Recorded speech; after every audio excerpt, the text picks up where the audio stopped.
Hola, ¿qué tal suscriptores de YouTube y gente que le gustan mis vídeos? ¿Cómo están? Espero que bien. Bueno, hoy les traigo la verdadera historia de la película El Conjuro. James Wan The Conjuring, conocida también como El Conjuro, es una película basada en la cacería que tuvo lugar en la casa de la infancia de Perron y persiste hasta nuestros días. La película retrata a la familia Perron, aunque la historia rodea a la experiencia de Ed y Lorraine Warren, los investigadores paranormales que llevaron a cabo una investigación de su casa de campo en la década de 1970. El guión se basa en sus expedientes, así como información que la señora Perron presentó a los productores. Los Warren hicieron una investigación sobre la actividad sobrenatural en la casa mientras la familia vivía allí, en un intento de intervenir en nombre de la familia. Durante una sesión de espiritismo que va mal, muy mal, se despiertan y evocan una presencia terrible, que la señora Warren cree que es Betsabé, que se describe como algún tipo de demonio. En la película, antes que sucedan los casos que le sucedieron a la familia Perron, vemos el caso de una muñeca embrujada. La muñeca en la vida real existe, pero no tiene la misma apariencia que en la película, debido al que el director pidió cambiar la apariencia de la muñeca. El juguete pertenecía a una tradicional línea de productos infantiles conocidos como Ragedian, famosos entre las niñas de esa época. El personaje había sido creado por John Nigrolle en 1920 y se destacó en una exitosa saga literaria. A partir de 1935, sobresalió como uno de los productos infantiles más vendidos en los Estados Unidos e incluso llegó a tener sus propios cortos animados a cargo de los legendarios estudios Fleischer, responsables de los primeros dibujos de Superman y Popeye. Para 1970 esta clase de muñecas no habían perdido su vigencia y seguían generando atracción en niñas y coleccionistas de juguetes. Una estudiante de enfermería llamada Donna recibió la muñeca Annabelle de su madre en 1970, que compró como regalo de cumpleaños. Donna vivía con sus compañeras de piso Angie y Lou, y al principio la muñeca solamente era utilizada para adornar el cuarto. Poco después, Donna y sus compañeras comenzaron a observar que la muñeca cambiaba de ubicación, moviéndose alrededor de su apartamento. Lo que al principio parecía una simple anécdota, pasó a ser terrorífico, ya que Donna y Angie encontraron mensajes que habían sido escritos en algunos papeles que decían "ayúdanos" o "ayúdalo", que llegaron a la conclusión que debían haber sido escritos por la muñeca. Un día las chicas salieron a dar una vuelta, dejando a Annabelle en la cama de Donna. Cuando volvieron la encontraron en el sofá, con las manos manchadas en sangre o algún tipo de líquido rojo, que parecía venir de la propia muñeca. Eso fue suficiente para que Donna llamara a una medium. La medium le dijo que mucho antes de que se construyera el complejo de apartamentos, había habido un campo en esa propiedad. Una niña de 7 años llamada Annabelle Higgins había sido encontrada muerta en ese campo. Con el paso del tiempo su espíritu se mantuvo en el sitio, y cuando la muñeca entró en la casa, el espíritu de la niña se aferró a ella. Según la medium, la muñeca solo quería estar con ellas. Donna, Angie y Lou accedieron a que Annabelle se quedara con ellas. Y fue entonces cuando se desató el infierno. Lou comenzó a tener pesadillas, sueños donde Annabelle estaba en su cama, subiendo por su pierna mientras que ella no se podía mover, deslizándose hasta su cuello, cerrando las manos de la muñeca alrededor de su garganta, y ahogándola. Se despertaba aterrorizada, y como si la hubieran asfixiado. Unos días después de este suceso, Lou y Angie estaban en el comedor, cuando escucharon que alguien correteaba por la habitación de Donna. Se quedaron sin poder hablar. Donna no estaba en ese momento, abrieron la puerta y no vieron nada fuera de lo común, a excepción de la muñeca Annabelle, que se encontraba fuera de la cama y sentada en un rincón. Cuando Lou se acercó a la muñeca fue consumida con ese sentimiento, una sensación de ardor en la parte posterior del cuello que indicaba que alguien la estaba mirando, pero detrás de ella no había nadie, la habitación estaba vacía. Pero a los pocos segundos sintió un dolor repentino en el pecho. Miró en su camisa y vio una serie de marcas de garras, sabía que había sido Annabelle. Pero lo increíble fue que las extrañas marcas de garras comenzaron a sangrar casi inmediatamente, y en 2 días desaparecieron completamente. Debido a la gravedad del caso, sabían que necesitaban una ayuda más profesional, contactando así con Ed y Lorraine Warren. Annabelle. Después de una investigación a fondo, Ed y Lorraine llegaron a la conclusión de que no se trataba de ningún fantasma, era un espíritu inhumano, un demonio, que se encontraba unido a la muñeca, se aferró a la muñeca, manipulándola, con el fin conseguir su objetivo, el alma de Donna. Un sacerdote celebró el exorcismo en el apartamento de Donna, y cuando finalizó, los Warren se hicieron cargo de la muñeca poseída. La colocaron en una bolsa y comenzaron el largo viaje de regreso a su casa. Ed decidió alejarse de las autopistas, porque estaba preocupado de que el demonio pudiera causar un accidente. Pero al parecer, mientras conducía en las carreteras secundarias, el motor se les paraba, la dirección del coche fallaba y los frenos les daban problemas. Ante la imposibilidad de conducir con toda normalidad, Ed abrió la bolsa, roció a la muñeca con agua bendita y los misteriosos fenómenos se detuvieron durante un tiempo. Ya en la casa de los Warren, Ed dejó la muñeca junto a su escritorio. Y según afirmaron Ed y Lorraine, la muñeca levitaba. Este fenómeno ocurrió un par de veces, hasta que al final dejó de hacerlo. Después de 2 semanas de relativa tranquilidad, Annabelle volvió a las andas, ella comenzaba a aparecer en las distintas habitaciones de la casa de los Warren. Viendo los fenómenos paranormales que estaban ocurriendo, decidieron llamar a un sacerdote católico para exorcizar a Annabelle. Cuando le explicaron lo que estaba ocurriendo, el sacerdote no se lo tomó en serio, y les dijo: Annabelle, la muñeca no es más que una simple muñeca de trapo. No puede hacer daño a nadie. Pinches Warren, a mí me la pela. Cuando se marchó de la casa de los Warren, mientras que el sacerdote regresaba a su casa con su vehículo, los frenos le fallaron, y su coche quedó destrozado en un horrible accidente. Por suerte él sobrevivió. Los Warren decidieron construir una urna de cristal en la cual se había rociado agua bendita, en la cual continúa residiendo en la actualidad. La urna, completamente estanca, parece evitar que la muñeca se mueva, pero la realidad es que la terrible entidad sigue esperando ahí, esperando el momento oportuno, lista para que algún día pueda volver a ser libre. Después del suceso de la muñeca, en la película se ve a los Warren siendo contactados para ayudar a una familia en la vida real. Esa familia eran los Perron. Había sido un largo tiempo antes de que Andrea Perron contara su relato de lo sucedido a ella y al resto de la familia en la tranquila ciudad de Harrisville, Rhode Island. Ella mantuvo todo encallada durante 3 décadas hasta que finalmente decidió lanzar su primer trabajo publicado, que marca el primer libro de una serie de 3 partes que narra la historia de las experiencias reales de su familia, viviendo en una casa de campo plagado de espíritus en el solitario Rhode Island campo. Aunque el relato es inquietante, en particular está muy bien documentado y considerado como una de las apariciones más importantes de la historia, todavía es muy ajeno para muchas personas. Los Warrens consideran este caso el más intenso, perturbador y significativo de sus investigaciones. Roger y Caroline Perron finalmente compraron su casa de ensueño en los meses de invierno de 1970, pocos sabían que esta casa iba a estar llena de pesadillas.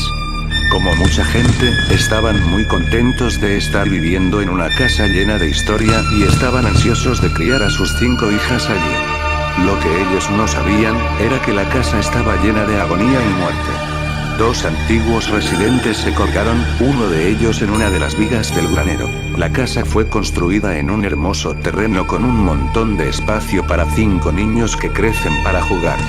Sin embargo, una vez que se mudaron, los espíritus comenzaron a hacerse presentes. Perron dice: mi madre solo quería conseguir un lugar en el país para criar a sus hijos. Es un lugar extraordinario. Empezamos a ver espíritus, tan pronto como nos mudamos a la casa. La mayoría de ellos eran benignos y algunos de ellos ni siquiera parecían darse cuenta de que estábamos allí, pero 8 generaciones vivió y murió en esa casa antes de nuestra llegada y algunos de ellos nunca se fueron. Al principio muchos de ellos parecían ser inofensivos, como el fantasma que siempre tomó una escoba para barrer el suelo de la cocina. Todo lo que cabe esperar de una casa embrujada parecía haber estado sucediendo a la familia, así como cosas se mueven por su cuenta y portazos, o susurros al oído durante toda la noche. Probablemente la cosa más aterradora era el sonido de algo que tenía la costumbre de golpearse a sí mismo en la puerta principal de la casa en el medio de la noche, despertando a todo el mundo. Había, obviamente, algunos espíritus muy perturbados entre la familia. Tuvimos uno que mi hermana le llamaba Mandy. Él era un alma compasiva. Creemos que en realidad era John D. Arnold, que se suicidó en el alero de la casa en el 1800, dijo Perron. Se aparecía en la casa a cuidar de nosotros. Siempre apareció en el mismo lugar, en el pasillo del frente entre el comedor y la cocina. La aparición solía siempre apoyarse contra la puerta y ponía una sonrisa torcida como si él se divirtiera con los niños. Tan pronto hacíamos contacto visual con él se enfurecía. Lo que es muy interesante es que cada miembro de la familia en realidad vio a estos espíritus errantes por toda la casa. No eran los únicos, ya que gente que había vivido en la casa antes de la familia Perron los vio también. Todos los que han vivido en la casa que conocemos ha experimentado algunos tipos de fenómenos sobrenaturales, dijo Perron. Algunos han salido gritando y corriendo por sus vidas. El hombre que se mudó ahí para iniciar la restauración de la casa cuando la vendimos salió gritando, sin su coche, sin sus herramientas, sin su ropa. Nunca regresó a la casa y por lo tanto las personas que compraban la misma, y propietarios siguientes se mudaban brevemente dejando vacante la casa por varios años. Sus descripciones de las numerosas entidades son vivas. Perron recuerda sus características, o falta de ellas, como especialmente inquietantes. A veces, los espíritus aparecían opacos, o aparentemente sólidos, y otras veces eran translúcidos o en forma de niebla y bruma. También afirma que los espíritus realmente querían comunicarse con los miembros de la familia, pero no fue a través de hablar en voz alta. Ella describe su discurso como golpes. Dijo Perron. Cuando se mostraban era como si todo el tiempo se detuviera, nadie se movía. Mi hermana Cindy lo describió como estar en la burbuja. El aire de pronto se comprimía y de repente nos quedamos sin movernos o hablar, era como tener prohibido hacer cualquier cosa, excepto escuchar lo que el espíritu estaba tratando de decirnos. Betsabe quería el control sobre la madre de Perron, Caroline, y estaba empeñado y decidido a sacarla de la casa, aterrorizándola, porque el espíritu aparentemente se percibe a sí misma como la dueña legítima de la casa. Vio a Caroline como la competencia. Ella deseaba a Roger y a los 5 hijos, habitualmente actuaba y hacía sus intenciones obvias para todos los mortales en la casa. Batseba asustaba a Caroline directamente hasta los huesos, la atormentaba con el fuego, el mayor temor de su madre. El espíritu se acercaría a ella en la noche y la describen con una cara espantosa deforme y el cuello roto. Esta cosa era como mirar a algo salido de su peor pesadilla. Según la leyenda local y folclórica, Betsabe era sospechosa de ser una bruja practicante y fue acusada de sacrificar a un niño lactante como una ofrenda a Dovahkiin, el diablo encarnado. Más de 2 docenas de muertes misteriosas y trágicas ocurrieron en la propiedad. A pesar de que fue absuelta de toda culpa en una sala de audiencias, el tribunal de la opinión pública no fue tan amable. Betsabe vivió una vida miserable y murió siendo una anciana en 1885 de una extraña forma de parálisis que el médico que examinó el cadáver encontrado tenía una forma impresionante y completamente inexplicable. Los primeros relatos de la vida de Betsabe antes de convertirse en un alma torturada, se dice que era una mujer joven y hermosa, cuando un niño murió misteriosamente a su cuidado. Cuando se descubrió que el bebé tenía una herida mortal que fue probablemente causada por una aguja incrustada en la base de su cráneo, provocó que tuviera convulsiones y murió. Betsabe negó estas acusaciones y, finalmente, quedó en libertad por falta de pruebas. Aunque Betsabe pudo haber caminado libre, estas acusaciones nunca la dejaron, ya que la perseguían por vida. Tal vez por eso quería Betsabe a la madre de Perron fuera de la casa y que esté lejos de los niños. Lo que le puso a mi madre a pensar que ningún ser humano debería tener que soportar esto, reclama Perron.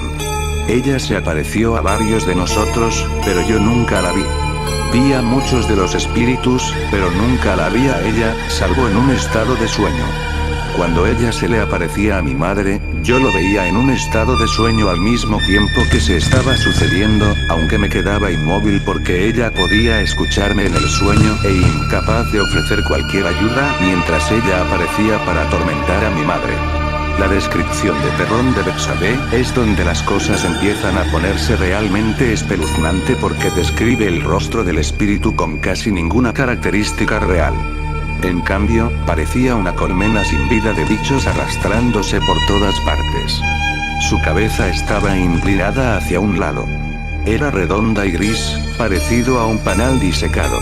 No podía ver nada por debajo de ella, sin ojos, sin boca, parecía como las telarañas que cuelgan en las esquinas de la bodega. Esto, según lo descrito por su madre.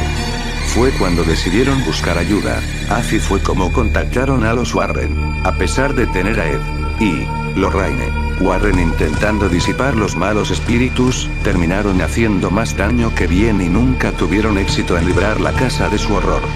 La familia se quedó en la casa durante 10 años antes de finalmente salir, pero las cosas horribles que ocurrieron dentro de esas paredes se quedó con ellos para siempre.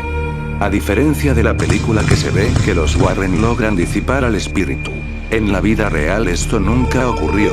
El museo. Cuando los Warren fundaron en 1952 la Sociedad de Investigación Psíquica de Nueva Inglaterra, también abrieron el Museo del Ocultismo. En este museo puede ver el muñeco Shadow que puede venir a por usted en sus sueños, y detener su corazón. Ver el ídolo satánico que se encuentra en los profundos bosques de Connecticut, el espejo poseído utilizado para convocar al espíritu, el ataúd del vampiro utilizado por un vampiro moderno, una muñeca Annabelle, que es la responsable de diversas manifestaciones paranormales. Además puede ver máscaras utilizadas para la proyección diabolical, piedras de tumbas de niños que fueron utilizadas como altares satánicos, un famoso órgano que toca música solo. Uno de sus más famosos artefactos es la muñeca Annabelle, es de su colección. Annabelle se cree que es responsable de aterrorizar a una familia durante meses, hasta que un sacerdote episcopal fue llamado y se realizó un exorcismo.